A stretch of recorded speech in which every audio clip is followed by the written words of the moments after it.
Buenos saludos. Vamos a continuar con el análisis de la bibliografía que les han venido recomendando. En esta oportunidad quisiera que habláramos un poco sobre el artículo La teoría del desarrollo y su influencia en América Latina, de Diana Mendiluza Díaz y Yamani Jiménez Barrera, quienes son de la Universidad de Pinar del Río, de Cuba. Un muy buen artículo que recomiendo leerlo en su totalidad. Un artículo bastante corto, del 2018, relativamente vigente, sobre todo en sus planteamientos, ¿no? Ellas plantean como idea fuerza, ¿no? Que el desarrollo en América Latina pues se ha planteado con un conjunto de disrupciones y que de alguna forma actualmente el neoestructuralismo conserva cierta originalidad de la teoría latinoamericana del desarrollo. Lo vamos a ir viendo también en la medida que vamos evolucionando en este curso, ¿no? En primer lugar es importante que nosotros retomemos un poco la lectura anterior de Gabriel Palma, en donde efectivamente el estudio de los procesos de desarrollo se remontan justamente al surgimiento del régimen capitalista y desde allí el avance desde la izquierda del estudio de esa teoría de, de los equilibrios, ¿no? Que de alguna forma se nutre también de la argumentación keynesiana debido a la necesidad, ¿no? Del rol del Estado no solamente como regulador, sino como motor del desarrollo, ¿no? La propuesta de Keynes proporcionó elementos fundamentales para apuntar lo que fue la senda de la superación del subdesarrollo, fundamentalmente, ¿no? Con lo que es este planteamiento de de la tesis, ¿no? Del crecimiento equilibrado. Como les comentaba en las clases anteriores, hay un desequilibrio absoluto entre lo que es el rendimiento de las economías que exportan materia prima y aquellas economías que manufacturan la materia prima. Estas diferencias, estos desequilibrios, justamente el nodo central de los aportes que se hace desde la teoría del subdesarrollo y que inspiran también de alguna forma el enfoque de la CEPAL ya a finales de la década del 40 del siglo pasado, ¿no? El argumento fundamental descansa en la idea del que el crecimiento equilibrado propuesto análogamente, ¿no? Por la teoría ricardiana del comercio internacional, es necesario el Estado como interventor dentro del proceso de inversión para desarrollar, insisto, la economía bajo una lógica de industrialización, ¿no? Hay una cita bien interesante de Rosa y Rodin que nos dice lo siguiente: hay un nivel mínimo de recursos que debe ser dedicado a un programa de desarrollo si éste ha de tener alguna probabilidad de éxito. Lanzar a un país a un crecimiento autosostenido es en cierto modo como hacer despegar un avión. Un poco la teoría, las tesis de Rostow, del take off, ¿no? Hay una velocidad crítica sobre la pista antes de que el aparato se eleve. Procediendo paso a paso no se lograría un efecto igual a la suma total de los pasos. Un quantum mínimo de inversión en condiciones necesarias, aunque no suficiente para el éxito. Esto es expresado en pocas palabras el contenido de la teoría del gran impulso. Esa teoría del gran impulso, insisto, guarda relación con la tesis del crecimiento de Rostow, en donde hay un desarrollo lineal. Recuerden un poco la crítica que se hacía a la teoría de su desarrollo por parte de Gabriel Palma con respecto al tema de la visión lineal, ¿no? Proceso lineal.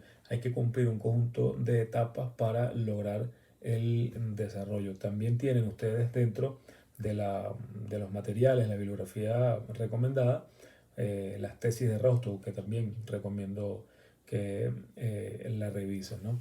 Este argumento del crecimiento equilibrado de los países subdesarrollados se convierte en un punto de arranque para los economistas que de alguna forma no solamente proponen la intervención estatal, sino también un sistema de protección para las industrias. Todo ello para superar lo que era el momento del subdesarrollo. ¿Cómo romper esos desequilibrios entre las economías exportadoras de materia prima y la economía exportadora de materia prima, las periféricas, ¿no? Cómo romper ese desequilibrio con las economías del centro, que son justamente las que manufacturan esta, esta materia prima, bueno, buscando que estas economías de productoras de materia prima se industrialicen para que haya un desarrollo industrial que sustituya gradualmente las importaciones. Para esto no es suficiente solamente el capital privado, sino es necesario, y aquí el aporte de Keynes, la intervención del Estado, ¿no? Como, insisto, para proteger las industrias nacientes y los encadenamientos productivos apoyados en la planificación sectorial de inversiones. De ahí viene, por ejemplo, en el caso venezolano, un conjunto de instituciones que se crearon a la usanza de estas propuestas, desde la banca pública para impulsar el desarrollo de industrias nacientes hasta fondos de inversiones y instituciones de donde se planificaba el desarrollo económico del país, ¿no? Eh, el desequilibrio de un sector se convierte en un factor de arrastre a los demás. Por esto es importante, insisto, no solamente buscar la industrialización de un sector, sino generar un encadenamiento productivo. Esto que apunta este artículo con respecto a la protección de las industrias nacientes, también nosotros lo podemos revisar como en América Latina se empezaron a generar anillos arancelarios, ¿no? En donde se generaban un conjunto de aranceles que protegían la industria nacional que estaba produciendo un conjunto de bienes e insumos que, para evitar que la importación fuese a afectar el incipiente desarrollo de estas industrias nacientes, pues sencillamente se hacía un anillo arancelario en donde se protegía con altos aranceles para poder importar aquello que se empezaba a producir en América Latina, ¿no? Eh, igualmente eh, se considera pues la industrialización como la senda, la estrategia de desarrollo para lograr romper, insisto, con esos niveles de dependencia entre el centro y la periferia con respecto a la manufacturación de aquellos insumos que se estaban produciendo como materia prima en los países latinoamericanos. Vuelvo nuevamente con una cita de Hirschman que está en este artículo, a ver, en la página 26, recomiendo también que lo analicen, dice lo siguiente: la economía del desarrollo surgió como el inicio de un esfuerzo que habría de lograr una emancipación global del atraso. Se refiere a las economías subdesarrolladas. Para que tal esfuerzo cumpla su promesa, debe afrontarse el desafío planteado por la mala política en lugar de evadirlo. Ya se ha puesto en claro que esto no puede lograrse solo por la acción de la ciencia económica. Se está refiriendo fundamentalmente a el desarrollo del sector privado, desde la teoría liberal, a el equilibrio de la oferta y la demanda. Por esta razón, no puede frenarse por completo la declinación de la economía del desarrollo. Nuestra subdisciplina había alcanzado un brillo y un entusiasmo considerables gracias a la idea implícita de que podría acabar por sí sola con el dragón del atraso, o que por lo menos sería fundamental su contribución a esa tarea. Ahora sabemos que no ocurre así. Un pensamiento consolador es que quizá hayamos ganado en madurez lo que hemos perdido en entusiasmo, ¿no? Este auge de la industrialización estuvo marcado por la confluencia de dos ingredientes básicos. Primero, el rechazo a la pretensión monoeconómica y el segundo, la pretensión del beneficio recíproco. El primero indica la incompatibilidad de la teoría tradicional para explicar el subdesarrollo y el segundo especifica cierta configuración de la relación entre países desarrollados y subdesarrollados. Recuerden cuando hablábamos en Eduardo Palma, esa relación bidireccional entre los países desarrollados y los países desarrollados en una lógica integradora, ¿no? Igualmente, vemos más adelante cómo durante la década de los 40, los 50, los 60, los 70, fue una época resplandeciente para el desarrollo industrial de los países latinoamericanos. Brasil, por ejemplo, y Argentina fue uno de los países donde se desarrollaron importantes complejos industriales. En los años 70 en Venezuela, pues con la nacionalización de la actividad petrolera, así como las empresas básicas del sur de nuestro país, también generaron un importante desarrollo. La industria aeronáutica también que creció de mano del Estado. Todo ello, por supuesto, generó un peso muy importante del proceso de endeudamiento de América Latina, países que de alguna forma escaparon un poco de esa dinámica. Colombia, que su deuda externa no fue tan significativa, por ejemplo, como la que pudiésemos encontrar en México, en Venezuela, en Brasil, en Argentina, ¿no? Y que de alguna manera significó a posteriori, ya lo vamos a revisar cuando entremos en los próximos temas, significó también un peso muy importante de factores externos que con esta deuda hubo, en los términos, por cierto, de Ricardo Friend Davis, hubo una usura sistémica con respecto a la forma como se pretendió cobrar y se cobró de alguna manera esta deuda externa, anteponiendo el proyecto neoliberal impulsado por Ronald Reagan y Margaret Thatcher de, insisto, condicionar el pago y la prestación de recursos para honrar los compromisos de la deuda a cambio de un conjunto de ajustes estructurales que, insisto, luego lo vamos a revisar con más, con más detalle, ¿no? En este artículo también, de alguna forma, se mete un poco con propuestas ya más de orden teórico, como lo es el estudio del estructuralismo.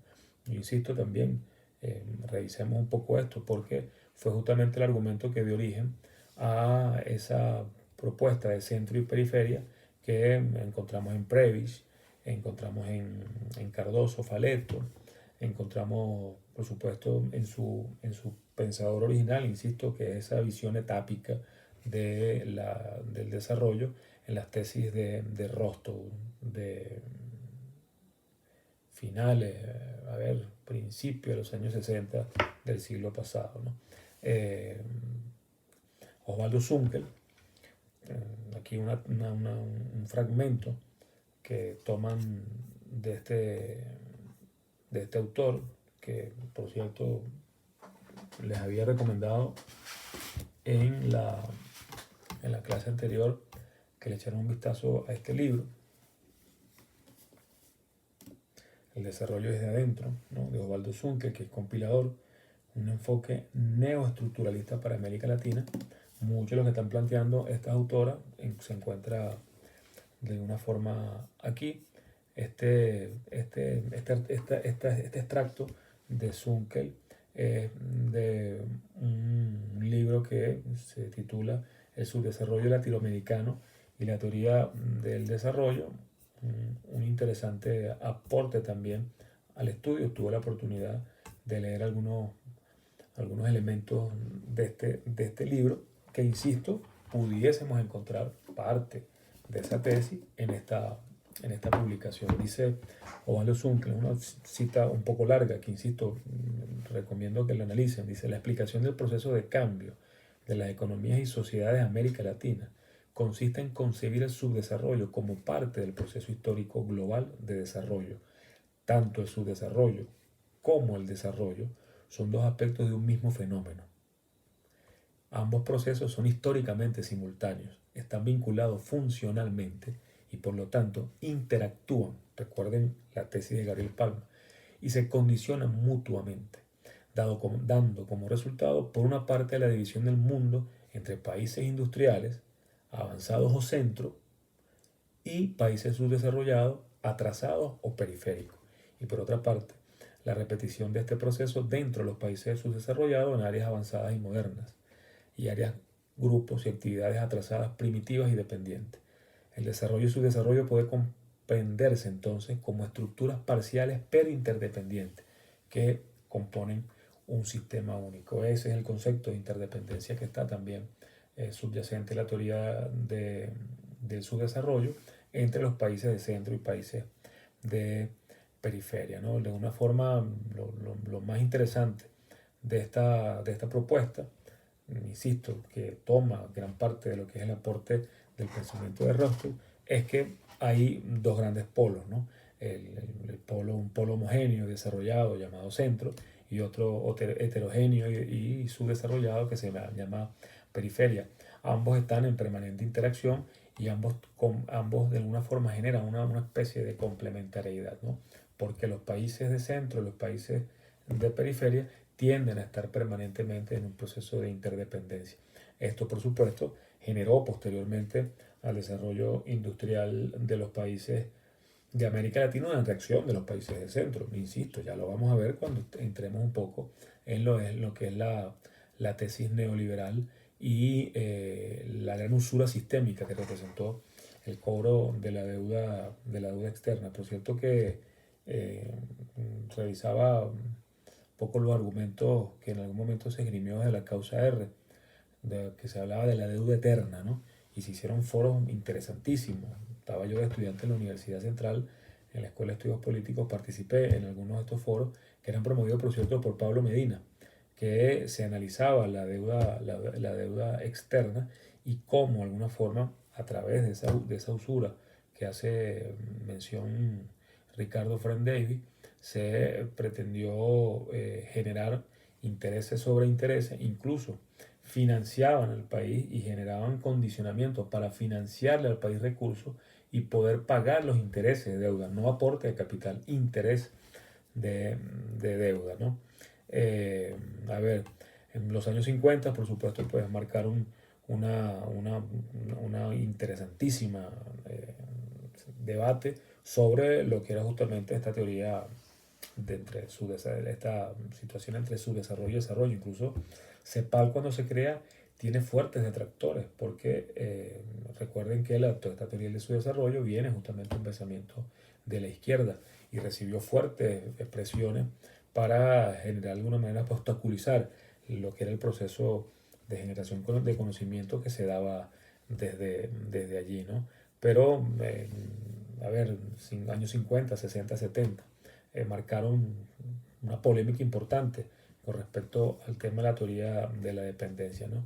Los orígenes de esto pueden ubicarse pues, en concepciones estructuralistas y la influencia de la teoría económica marxista. Por eso empezamos por allí.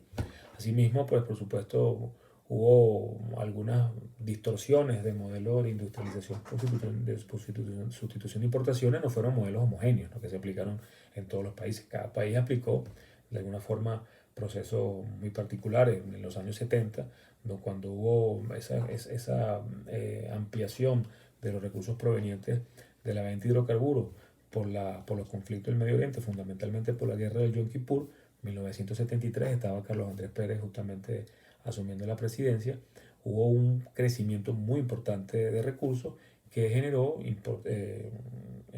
una dinámica crediticia que fortaleció sectores industriales privados del país. Por supuesto, también el Estado se hizo de recursos para poder impulsar procesos de desarrollo, pero también sectores privados que luego sus deudas la adhirieron a la deuda externa. O sea, el Estado o el gobierno financió deuda para que el privado se comprometiese con el pago de la deuda, pero esa deuda fue anexada, fue adherida al Estado para que el Estado asumiera esta deuda, ¿no? Teotonio dos Santos, vamos a revisar aquí, vamos a ver exactamente la publicación de Dos Santos.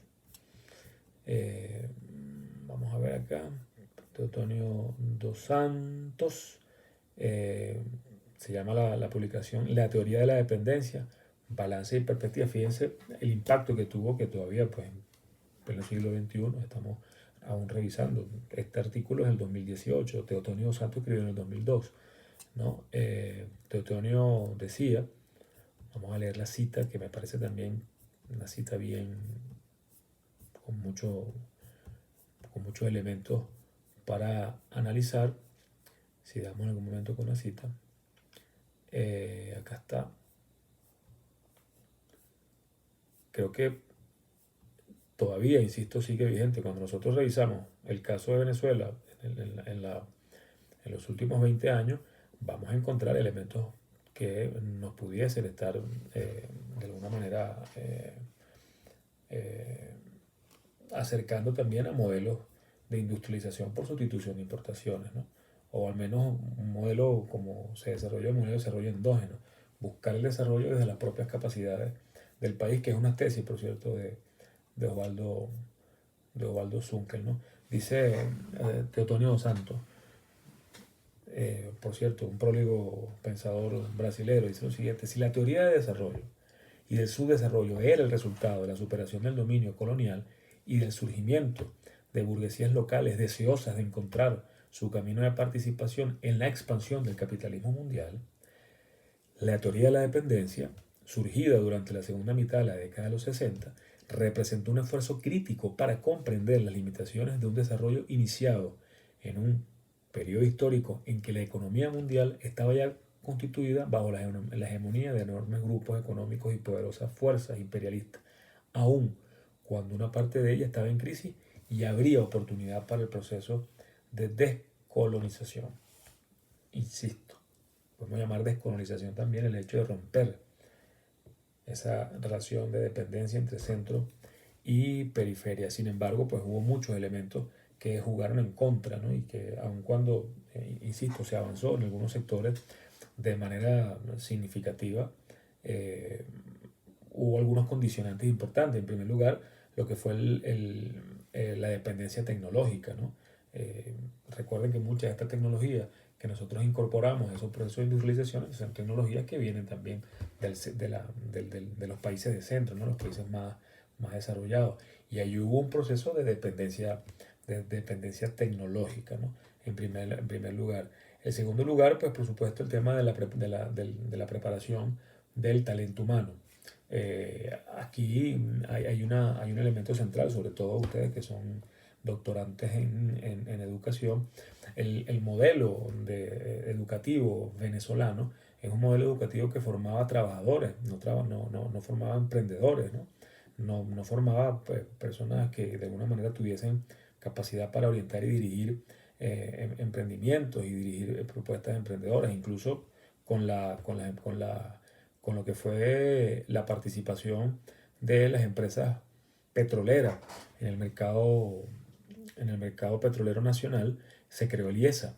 El IESA era la instancia, ¿no?, de las grandes petroleras, el Instituto de Estudios Superiores de Administración, era la instancia que se crea para que se formen los gerentes de las empresas petroleras, ¿no? Ahí ese es el nacimiento del IESA, pero bajo una orientación de una manera pues en donde se maximizaba la eficiencia por encima de cualquier cosa y pues, por supuesto con una orientación de desarrollar un modelo económico para gerentes de cuadros medios y cuadros altos, porque en Venezuela pues sencillamente no había un modelo, una oferta económica digamos, suficientemente robusta. De ahí se crea también lo que es Fundayacucho. Fundayacucho se concibe justamente en los años 70, paradójicamente en los años 70, cuando se crea Fundayacucho y se van muchos estudiantes a estudiar fuera del país, 70, los años 70, 80, incluso los años 90, se van a estudiar a las principales escuelas de escuelas internacionales. Luego muchos de ellos vinieron y se incorporaron en el segundo gobierno de Carlos Andrés Pérez para impulsar políticas de carácter neoliberal, ¿no? Porque se formaron justamente en escuelas, fundamentalmente escuelas de negocios. Recuerden los Chicago Boys, por ejemplo, de importantes academias del mundo, no solamente de los Estados Unidos, me refiero también a academias españolas, italiana, francesa, inglesa, en donde muchos venezolanos aprovecharon porque no había oferta académica en el país. Entonces, producto justamente de la necesidad de fortalecer los procesos de industrialización, era necesario también la formación de el talento humano suficiente para poder estar al frente de ello, ¿no? Nos dice por acá también la autora, ¿no? Que, por ejemplo, la idea de otro de los autores importantes, de los aportes que se hacen, ¿no? Fundamentalmente para el desarrollo del tema del capitalismo, pero que también hacen aportes importantes a la teoría de la dependencia, fue André Gunder Frank, ¿no? La idea del desarrollo de su desarrollo de Gunder Frank constituye una diferencia importante con otros pensadores, ya que él más que todo alude a un concepto de satelización de los países subdesarrollados. Para este autor, el subdesarrollo se corresponde con un estadio atrasado y anterior al capitalismo. Fíjense ustedes, recuerden que estábamos hablando justamente de Gabriel Palma cuando se hablaba del tema del necesario proceso histórico para desencadenar el desarrollo del capitalismo o saltarse esos procesos históricos como sucedió por ejemplo en el caso de Rusia, ¿no? Dos Santos igual entiende su desarrollo como una consecuencia del desarrollo capitalista. Fíjense qué interesante esto, que deriva de un capitalismo dependiente en la que los países de América Latina no pueden superar su condición sin un cambio cualitativo en sus estructuras internas. Surge luego, en los años 70, insisto, después de toda esta década de florecimiento de lo que fue el estudio de la teoría de la dependencia, surge lo que es el neoestructuralismo o la renovación, de alguna manera, de los aportes de lo que es la teoría de la dependencia. Y es que a finales de los años 70, con el proceso de reestructuración neoliberal, al tiempo que se da digamos, la intensificación de los procesos de globalización, se da también una necesaria replanteamiento de esas políticas industriales. Sin embargo, nos toma lo que fue los cambios que se produjeron en la región producto de la crisis de la deuda externa de los años 80 y por supuesto con ello pues perdió por completo vigencia todo el esfuerzo que se venía impulsando para lograr un proceso de industrialización que redujo también de alguna forma los mercados de productos manufacturados en América Latina por parte de esos grandes centros de poder. Imagínense ustedes, un poco para introducir lo que luego vamos a ver, lo que significó para América Latina y este retroceso o este paso atrás con el proceso de industrialización, que ya para finales de los años 90 se hablaba pues de que sencillamente América Latina iba a ser un mercado para Estados Unidos, ¿no? Un mercado para los países fundamentalmente norteamericanos, Canadá, Estados Unidos, ¿no? Y que se estaba avanzando lo que era el Acuerdo de Libre Comercio en las Américas, justamente para consolidar ese gran mercado hacia acá y para nada pues bajo un concepto de generar competencia de las industrias nacionales con las industrias norteamericanas, ¿no? Sencillamente la colocación de productos manufacturados en nuestro país. Veamos el caso, por ejemplo, del Acuerdo de Libre Comercio de América del Norte y lo que se convirtió, por ejemplo, México, ¿no? En donde hay profundas limitaciones y obstáculos para que empresas mexicanas exporten productos manufacturados e incluso servicios hacia los Estados Unidos, pero no es el caso inverso, ¿no? Entonces, esa relación totalmente de desequilibrio, bueno, es lo que se hubiese generado en Venezuela no, pero en toda América Latina, si se hubiese avanzado en lo que es el Acuerdo de Libre Comercio. Para que ustedes vean el impacto que tuvo, lo que luego vamos a pasar a analizar en la próxima sesión sobre lo que es el neoliberalismo. Vamos avanzando entonces hacia ya el próximo paso. Yo les sugiero que revisen por su cuenta el, el, la publicación de Oscar Muñoz, Integración e Industrialización en América Latina. Ahí van a tener algunos elementos adicionales y para la próxima clase sí es importante que tengamos ya leído y avanzado el artículo de José Francisco Puello Socarrás, Se llama Neoliberalismo, Antineoliberalismo y Nuevo Neoliberalismo, episodios y trayectorias económicas políticas suramericanas, 1973-2015. Van a disfrutar esta lectura. Está dentro de un libro que se titula Neoliberalismo en América Latina, Crisis, Tendencias Alternativas, editorial Claxo, un libro, bueno, también muy vigente, del 2015. Aquí se van a leer pues el artículo de Pollo Socarrás, que está entre la página 19 y 42. En la información que les pasé por el grupo de WhatsApp encuentran lo que es la referencia del lugar en la web en donde lo pueden encontrar. Bueno, seguimos en contacto. Saludos a todos.